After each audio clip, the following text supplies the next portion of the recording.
D'abord, celle de Jean-François Harvis, qui représente la Banque mondiale. Monsieur Harvis. Monsieur Harvis. Ah. Et qui va nous parler qui va nous faire une revue internationale des politiques publiques en matière de logistique. C'est bien cela. Vous avez donné votre communication? D'accord.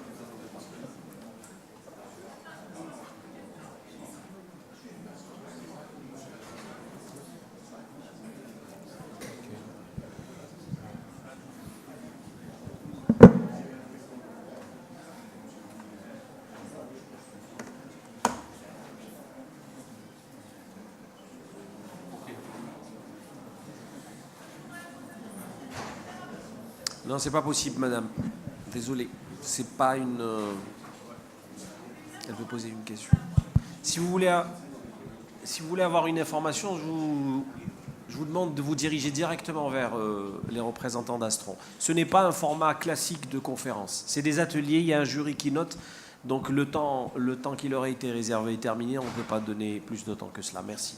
Je vous en prie. Oui, merci. Donc, c'est juste thématiquement, c'est une pause parce qu'on va à nouveau changer d'échelle. Donc, je fais partie de la Banque mondiale. Enfin, je suis déjà intervenu hier, donc certains se souviennent peut-être. Et donc, je vais vous présenter quelque chose de mondial pour donner un peu de perspective sur ce qui se passe en Algérie. Alors, il y a juste deux... Bon, comment ça marche? Là, voilà.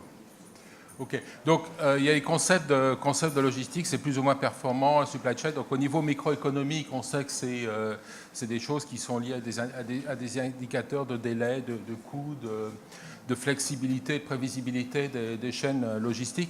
Si on essaye d'extrapoler au niveau d'un pays, il faut comprendre la logistique, il faut comprendre que c'est à l'échelle mondiale, c'est une sorte de réseau de services physiques, de gens qui travaillent entre eux et qui connectent les supply chains et les entreprises entre elles et les pays. Et ce qui se passe, c'est que la performance au niveau des chaînes, au niveau microéconomique dans un pays, ça dépend beaucoup de facteurs pays. Et il y a quelques années, il y a des gens qui ont inventé un concept de performance logistique agrégé à un niveau